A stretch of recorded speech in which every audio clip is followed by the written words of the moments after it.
Meu prezado ouvinte, uma palavra neste mês de setembro, mês dedicado à Bíblia, livro que contém a palavra de Deus. O que vimos e ouvimos, vô-lo anunciamos, para que estejais também em comunhão conosco.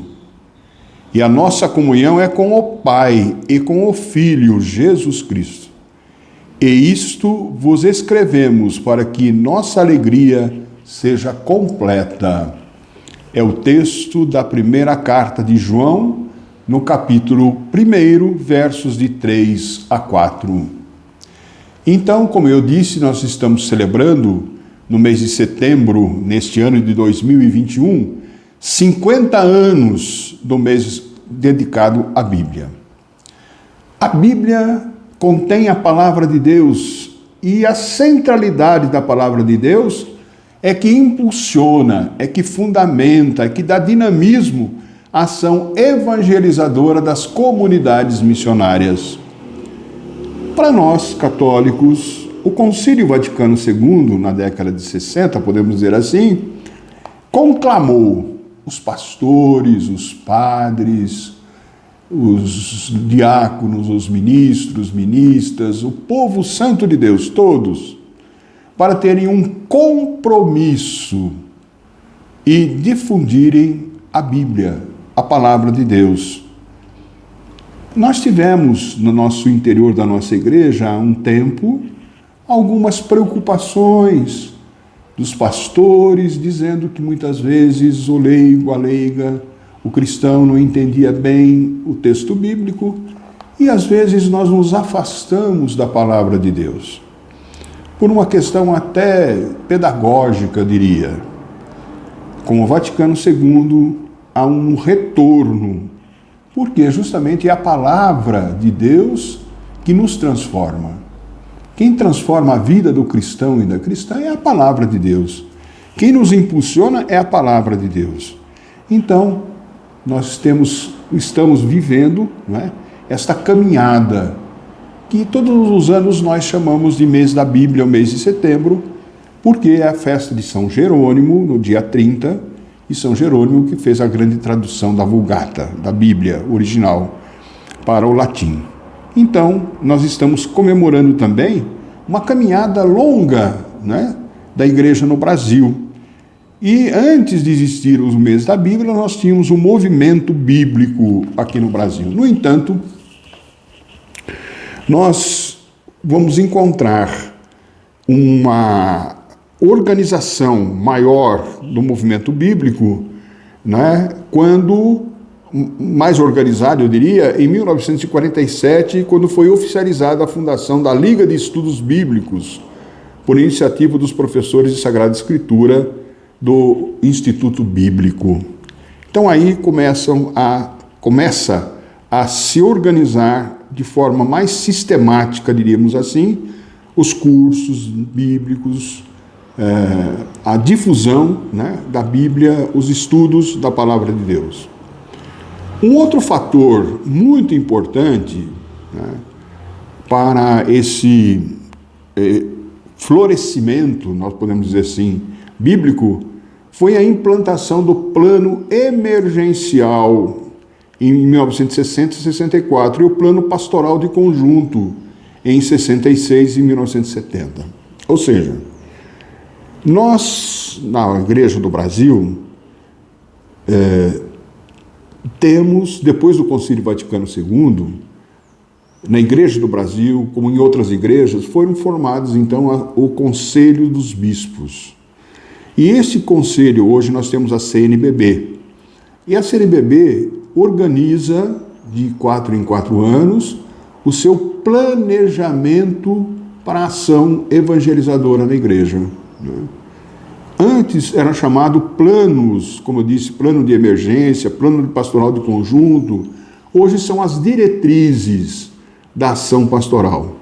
Então, a partir, digamos, da década de 60, há sim um incentivo muito grande, né, por parte dos bispos, por parte da Igreja do Brasil, para que a gente tome consciência do valor, do sentido, né, da palavra de Deus na nossa vida. Por quê? A Bíblia é o livro que une todos os povos. A Bíblia é o livro que une todas as crenças. E a linguagem da Bíblia qual é? A linguagem do amor. Então, o que nos une?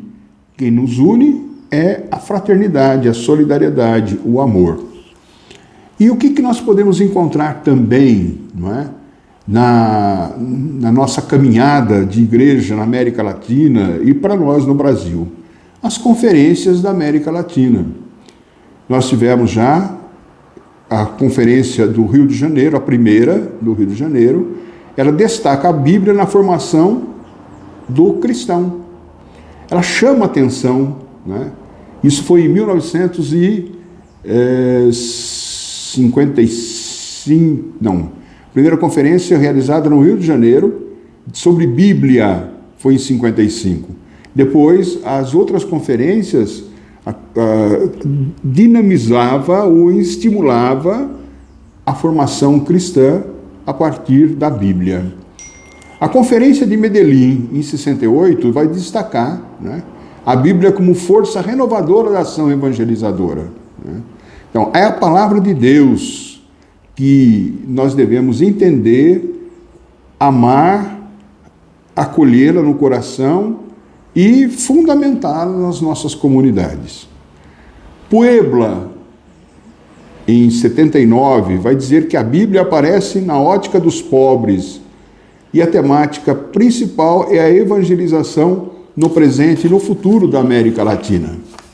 Santo Domingo, outra grande conferência, em 92, acentua a Bíblia no seu aspecto de inculturação. O que é isso, padre? Veja, a palavra de Deus, ela é eterna, ela não muda, mas a interpretação dela, os interlocutores mudam. Inculturar significa fazer a leitura dessa palavra a partir da nossa realidade. O que a palavra de Deus tem a nos dizer hoje para o homem da pós-modernidade? E nós temos então um documento de Aparecida em 2007 que vai colocar a Bíblia no processo formativo. A grande temática de Aparecida é a igreja por excelência missionária, a formação de discípulos e discípulas missionários. Quem que forma o discípulo e discípula missionário? A palavra de Deus.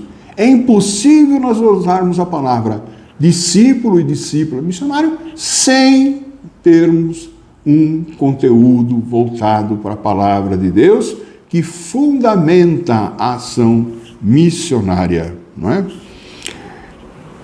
Meus queridos, eu gostaria assim de dizer que a palavra de Deus na vida e na missão da igreja também foi retomada no Sínodo dos Bispos. Sínodo é um momento em que os bispos se reúnem, não é, para, em nome de todo o episcopado e de toda a igreja, dirigir uma palavra de orientação sobre algum tema específico, não é? E no Sínodo realizado em outubro de 2008, se acentuou a importância da Bíblia na formação do povo. Então, eu pergunto para todos vocês nesse momento, que eu não quero me alongar, você já leu a palavra de Deus? Ah, não só leu. Você já meditou a palavra de Deus? Ah, não só meditou. Você rezou a palavra de Deus? É o que nós chamamos de leitura orante da palavra de Deus. A leitura orante da palavra de Deus. Comece por aí. Eu faço um convite a você. Por exemplo, pegue o texto do Evangelho de domingo passado. Você se recolhe. É preciso ter um momento de recolhimento. Esquece o celular, esquece os afazeres, se recolhe num espaço de silêncio. Deixa o silêncio falar no seu coração.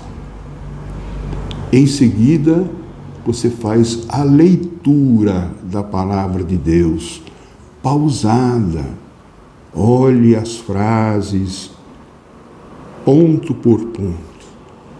Em segundo lugar, releia esse texto, já com uma preocupação, eu diria. Qual versículo tocou o seu coração? Qual o versículo que tocou o seu coração? Qual a expressão da palavra de Deus que tocou o seu coração? Terceiro passo. Esse versículo você recolhe. Tem gente até que escreve num caderninho esses versículos para chamar a atenção, porque aquilo disse alguma coisa a ele. A partir daquilo que você escolheu, faça uma oração em cima desse versículo. Não é? Faça uma oração em cima desse versículo. Depois de você rezar, procure assim um quarto passo. Esse texto me lembra outros textos que eu já vi na Bíblia, que eu já li. Fazer a ligação desse texto com outros textos. Veja, não é estudo, é oração. E quinto e última fase da leitura orante é você tirar um compromisso com a palavra. Esta palavra me compromete na ação. O que eu vou fazer? Como eu vou começar a agir como cristão, cristã, a partir desta palavra ouvida, meditada, rezada.